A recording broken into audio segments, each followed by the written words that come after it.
Bonjour mes chers amis, mes potes, mes meilleurs membres de famille. Je crois que vous êtes en bon état. Euh, je réponds au nom de Justin Iwawe, ceux qui ne me connaissent pas. Je suis coach en développement personnel. Je suis musicien, je suis aussi juriste et je suis enseignant des cours de droit au lycée. Aujourd'hui, je vais passer quelques notions du livre Avaler le crapaud. La fois passée, je vous ai donné peut-être une petite introduction de ce livre. C'est le livre que je suis en train de lire. Et il y a les trois astuces que je vais vous partager avant de dormir. Maintenant, nous sommes à 0 heure et quelques minutes. Mais comme vous êtes mes meilleurs amis, il n'y a pas d'importance de garder les connaissances dans mon mindset sans les partager avec les amis. Il faudrait que j'ai l'amour et que cet amour soit diversifié aux autres personnes. Chers amis, dans la vie, il faudrait que nous avons le plan. Avaler le crapaud, c'est un livre de développement personnel qui nous renseigne comment chaque individu doit avoir le plan d'affaires. Par exemple, moi, je suis prof de lycée et je suis aussi étudiant à l'Université du Burundi. Alors, comment je peux combiner les deux tâches à la même fois sans que j'ai un plan dans ma vie? Il y a des heures que je me présente au lycée pour partager les cours particuliers. Il y a aussi des heures que je me partage, que je me présente à l'université pour suivre les cours. Comme Socrate disait qu'il sache qu'il ne savait rien dans la vie. Moi-même, j'ai déjà incarné dans mon mindset que je ne sais rien pour pouvoir continuer à alimenter mon mindset. Sans trop tarder, alors, je vais vous partager les trois astuces que j'ai tirées dans ce livre pour pouvoir maîtriser comment utiliser le temps. Parce que dans la vie, nous avons des choses qui sont urgentes et nous avons des choses qui ne sont pas utiles. Alors, comment savoir gérer le temps avec ces deux choses?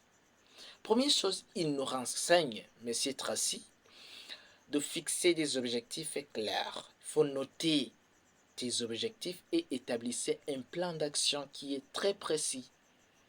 Par exemple, si tu as un rêve de lancer un projet en 2026, commence à étudier dès maintenant comment tu vas chercher l'argent, quel type de business que tu vas lancer, combien euh, de temps que tu vas passer des nuits blanches en train de penser, en train de planifier quels sont les ouvriers que tu vas utiliser, quelle main d'œuvre, etc.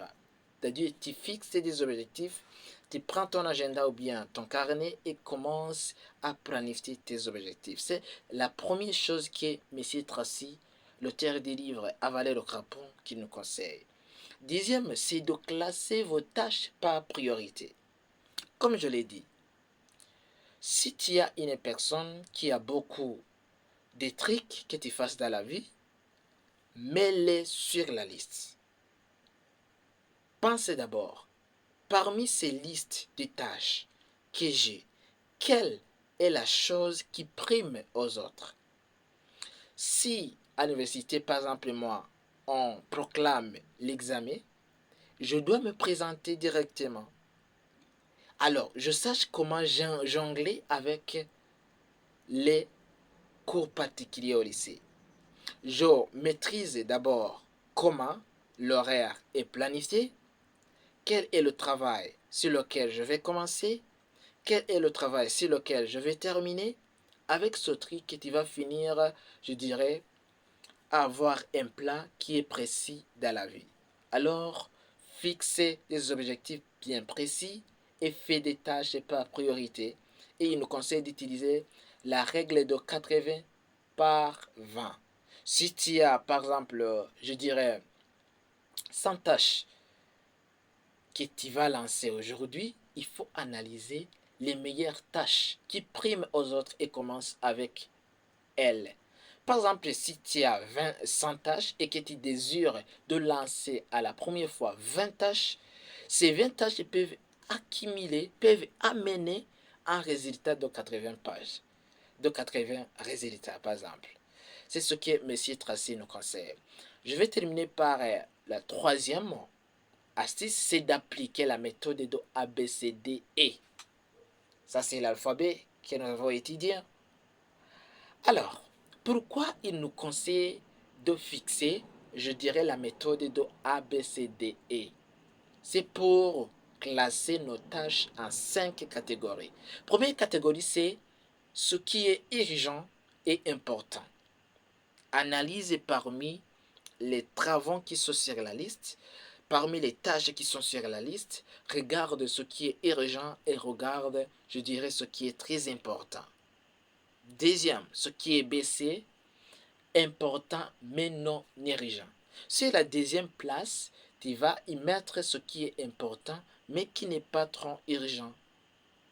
Par exemple, si tu as ta maman et qui est malade et que tu veux aussi aller, je dirais, suivre le cours particulier à l'université, parmi les deux choses, ta maman peut perdre la vie lorsque tu ne lui amènes pas à l'hôpital. Mais si tu ne vas pas à l'école, peut-être que tu rates une séance, cela ne peut causer un impact négatif. Même si ça peut causer un impact négatif, tu peux faire le repêchage si on fait un examen, pas de problème.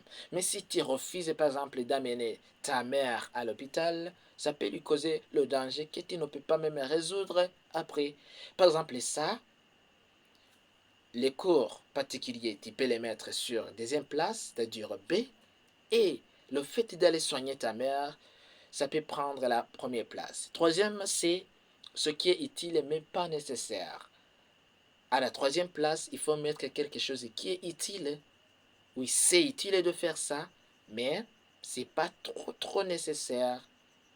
Et à la quatrième place, tu vas y mettre ce qui est délégable. Oui, tu peux déléguer quelqu'un. Alors, par exemple, si je travaille au lycée et que c'est le jour de l'examen, je peux déléguer mon collègue d'aller surveiller, par exemple, l'examen que je l'ai lancé via email ou bien via WhatsApp.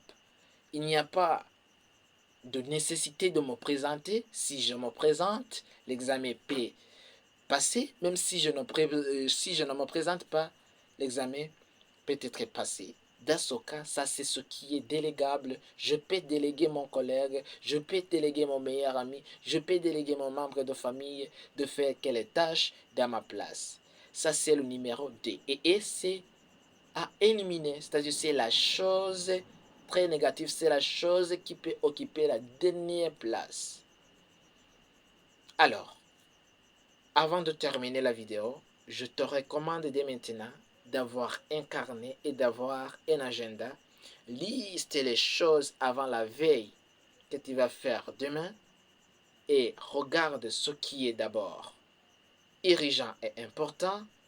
En deuxième lieu, regarde ce qui est important mais non urgent. En troisième lieu, regarde ce qui est utile mais pas nécessaire. En quatrième lieu, ce qui est délégable. Et en dernier lieu, ce que tu peux mettre croix, ce que tu peux abandonner, ce que tu peux éliminer. Je crois que la vidéo vous a été utile. Si c'est le cas, vous pouvez me laisser un pouce bleu. Si ce n'est pas le cas, mon cher ami, pas de problème.